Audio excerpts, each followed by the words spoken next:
Assalamu alaikum wa rahmatullahi wa barakatuh. Alhamdulillahi rabbil alameen. As-salatu was-salamu ala rasulillah wa ala alihi wa sahbihi ajma'in, amma ba'd. The Prophet sallallahu alaihi wasallam said, if somebody died among the Muslims leaving some property, the property will go to his heirs. And if he leaves on debts or dependents, we'll take care of them. Today I'm here with a PowerPoint presentation on inheritance law in Islam. Does anybody know what is inheritance law in Islam? Yeah, it is the distribution of deceased person's property among his or her heirs as prescribed. Before the distribution, the deceased person has certain rights on his property. What are those rights? We'll look at through steps of wealth distribution. Step number 1, funeral expenditure. It should be a modest expenditure. There should be no lavish spending on coffin cloth, grave decoration, etc. Step number 2, payment of debts or loans. While talking about payment of debts, we have to remember the words said by Prophet sallallahu alaihi wasallam. Allah forgives every sin of a martyr except debt. Step number 3, bequest or will up to 1/3 person. The deceased can only make a will up to 1/3. We cannot add, include or exclude anything from his will. Now here comes our topic, step number 4, distribution of deceased person's property among his or her heirs as prescribed. As prescribed by whom? Neither the deceased person nor his relatives. It is Allah subhanahu wa ta'ala who has beautifully described it in the Holy Quran. Sources of knowledge for calculation. Number 1 is Quran. In Surah Nisa 11 to 14 and 176 ayahs, Allah subhanahu wa ta'ala has amazingly described the distribution criteria in 4 to 5 verses. Nowadays our scholars are writing books on this topic. Number 2, hadith. Sometimes for explanation, we'll move through hadith. And at very rare scenarios, we'll look at ijma and qiyas. Now, we are going to discuss the types of heirs eligible for distribution. Who is the first tier of heirs? Yeah. Dhul-Furu, first tier of heirs. They have prescribed proportion of share under different circumstances. Number 2, Asaba, residuary, second tier of heirs. Proportion is not fixed. Closest relation among Asaba takes what's remaining. And if there is no Asaba, then we'll move back to Dhul-Furu and extend their proportion. After the extended proportion, if there is some wealth remaining, then we'll move to the third tier of heirs. Who is the third tier? They are Dhul Arham, third tier of heirs. After distribution to Dhul-Furu, if there are no Asaba, then the closest relation will get the remaining. And if there is no Dhul-Furu, Asaba and Dhul Arham, then the property will move to Baitul Mal, that is state property. Now we are going to discuss the types of heirs in Dhul-Furu in detail.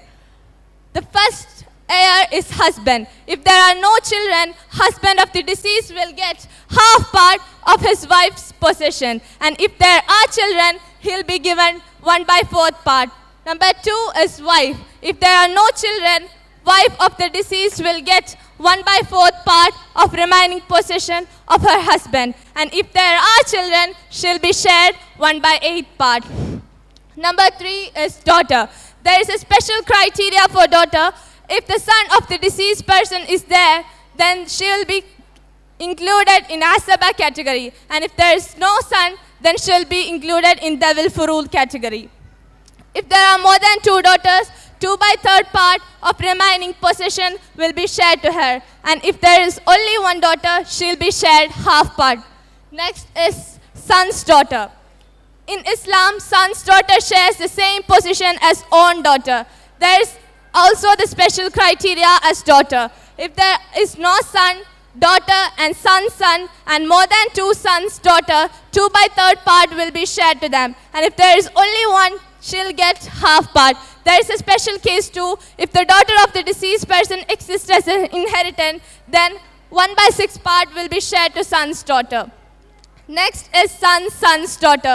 Here also the same criteria as daughter and son's daughter remains. If there are more than 2 daughters, then 2/3 part will be given to son's daughter. And if only 1, she'll be shared half part. There is a special case too. If daughter and son's daughter remains as the inheritant, then they will be shared 1/6 part. Next is father. If there are children, father of the deceased person will get 1/6 part. Next, mother. She'll be shared 1/6 part if there are children, real brother or sister, and father and husband.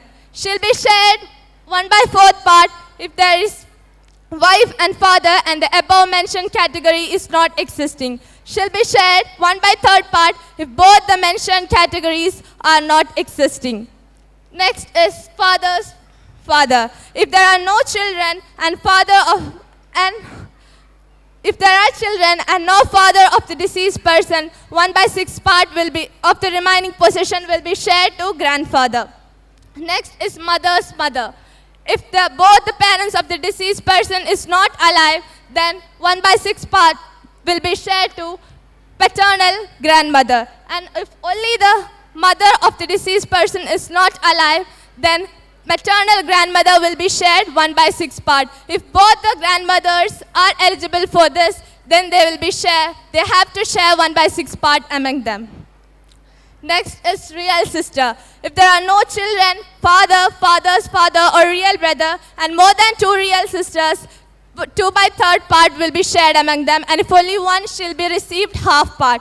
Next is paternal sister. Paternal sister is from same father and different mother. If there is no children, father, father's father, real brother or real sister, and paternal brother, and more than 2 paternal sisters, they'll be shared 2/3 part. If only one, she'll get half part. There is a special case too.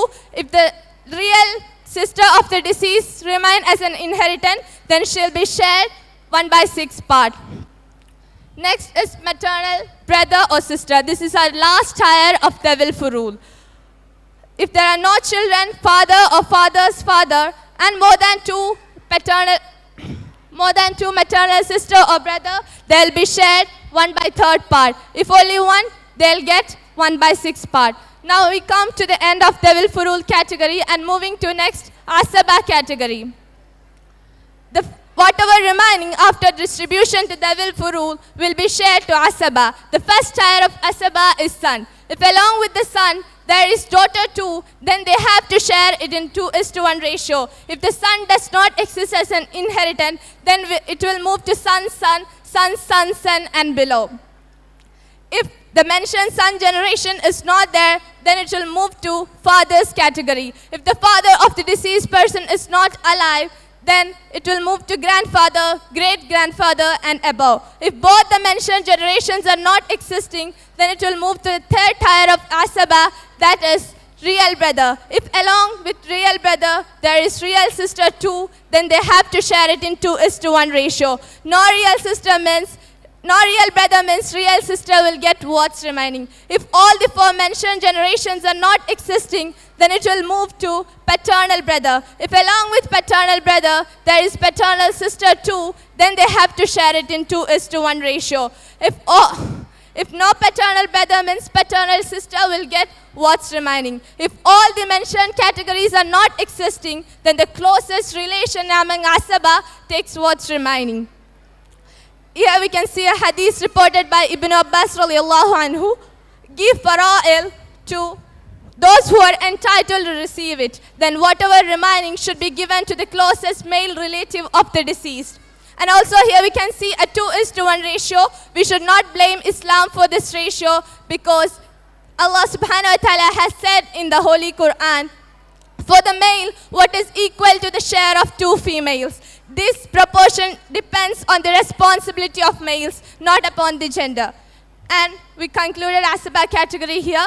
There are certain situations where the eligible people for inheritance will become ineligible. Those situations with some hadiths reported by a scholar said by Prophet sallallahu alaihi wasallam has given here. Number 1 is homicide. One who kills a man cannot inherit from him. Tirmidhi, Ibn Majah. Number 2, difference of faith. A Muslim does not inherit from a disbeliever. A disbeliever does not inherit from a Muslim. Sahih Bukhari and Muslim. Number 3 is illegitimate child. A child born out of adultery will only be regarded as a child of mother. However, falsely denying paternity is a major sin. Here we can see a lifetime experience of Prophet sallallahu alaihi wasallam. A man and his wife had a case of lying during the lifetime of Prophet sallallahu alaihi wasallam, and the man denied the paternity of her child. The Prophet sallallahu alaihi wasallam gave his verdict on their divorce, and the child was regarded only as the child of mother. Sahih Bukhari, Book of Farail. Now we have come to the end of our topic. We hope that you will be able to benefit from this information and create an Islamic estate plan that protects your family and wealth. Assalamu alaikum wa rahmatullahi wa barakatuh.